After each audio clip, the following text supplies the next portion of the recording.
ஓம் பிரபன்ன பாரிஜாதாய தோத்ரவேத்ரைகபாணயே ஞானமுத்ராய கிருஷ்ணாய கீதாமிருததுஹே நமஹ. இந்திரியாணி மனோபுத்திஹ அஸ்யாதிஷ்டானமுச்யதே ஏதைர்விமோஹயத்யேஷः ஞானமாவ்ருத்ய தேஹினம்.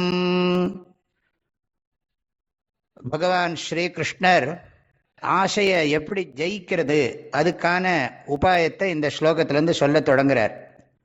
அர்ஜுனன் கேட்ட கேள்வி, மனிதன் ஏன் தெரிந்தே தவறு செய்கிறான்? அதுக்கு காரணம் ஆசைதான் காரணம். ரஜோகுணத்திலிருந்து உற்பத்தியாகிற இந்த ஆசை கோபந்தான், விருப்பு வெறுப்புதான்னு சொல்லிவிட்டார். அதனுடைய தன்மைகளை எல்லாம் வர்ணனை பண்ணினார், அதெல்லாம் பார்த்தோம். இப்போ என்ன சொல்றார்? இந்திரியாணி மனோபுத்திஹி அஸ்ய அதிஷ்டானம் உச்சியதே. இதனுடைய இருப்பிடம் எங்கேன்னு தெரிஞ்சா அப்புறம் அதை ஜெயிக்கிறது ரொம்ப சுலபம்.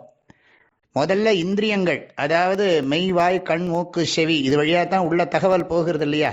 நம்ம ஆசைப்படணும்னா ஆசை மனசுலேருந்து வருகிறது, ஆசைப்படுறதுக்கு விஷயங்கள் வெளியிலேருந்து தானே போகிறது.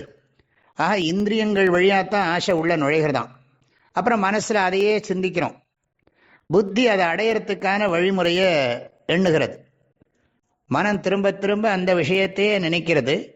இந்த இந்திரியங்கள் வழியாக பார்க்கப்படுற விஷயங்கள், கேட்கிற விஷயங்கள், அந்த பாட்டை திரும்ப திரும்ப கேட்கணும் போல இருக்குது, அந்த பார்த்த காட்சியை திரும்ப பார்க்கணும் போல இருக்குது, சுவைத்த உணவை மறுபடியும் மறுபடியும் சுவைக்கணும்னு தோன்றுகிறது. இதெல்லாம் இந்திரியங்கள் வழியாக தான் உள்ளே போகிறது மனசுக்கு. அப்போ புத்தி அதை அடையிறதுக்கான திட்டங்களை எல்லாம் தீட்டுகிறது. ஆகவே ஆசை இந்திரியங்கள் வழியாக மனதிற்கு சென்று பிறகு புத்தியால் தீர்மானிக்கப்படுகிறது அப்படின்னு இந்த ஸ்லோகம் சொல்லுகிறது. இந்திரியாணி மனோபுத்திஹி அஸ்ய அதிஷ்டானம் உச்சியதே. இந்த 3 நாள் தான் இந்த உடம்புல இருக்கிற உயிரானது, ஜீவாத்மாவானது ஆசைக்கு அடிமைப்பட்டு தவறுகளை எல்லாம் செய்கிறது என்று அர்த்தம் பண்ணிக்கணும். ஏதைஹி விமோகயத்யேஷஹா. ஏதைஹினா இந்த இந்திரியங்களை கொண்டும் மனசை கொண்டும் புத்தியை கொண்டும் இந்த ஆசையானது ஜீவனை மயக்குகிறது.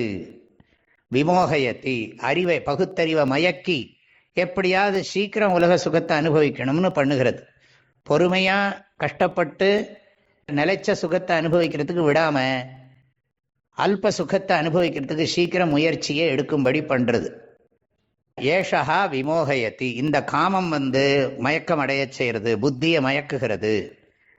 ஞானம் ஆவருத்திய தேகினம்.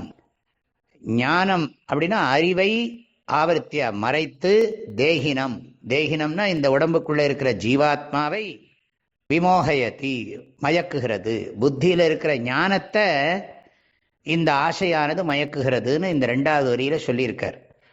முதல் வரியில இந்திரியங்கள் மனசு புத்தி இவைகளை இருப்பிடமாக கொண்டு ஆசை உள்ளே நுழைகிறது. இதன் வழியாக என்ன பண்ணுகிறது என்றால் இந்த ஆசையானது இந்த ஜீவாத்மாவினிடம் இருக்கும் பகுத்தறிவை மறைக்கிறது அப்படின்னு வர்ணனை பண்றார். நாம இதை ஜெயிக்கிறதுக்கு என்ன உபாயத்தை கையாளணும்னு அடுத்த ஸ்லோகத்துல சொல்ல போறார். அடுத்த ஸ்லோகத்தை நாளைக்கு படிக்கிறதுக்கு பகவான் அனுகிரகம் பண்ணட்டும். இந்திரியாணி மனோ புத்திஹி அஸ்யாதிஷ்டானமுச்யதே ஏதைர்விமோஹயத்யேஷः ஞானமாவ்ருத்ய தேஹினம். எல்லோருக்கும் பரிபூர்ணமான மனமார்ந்த நல்வாழ்த்துக்கள். ஹரி ஓம்.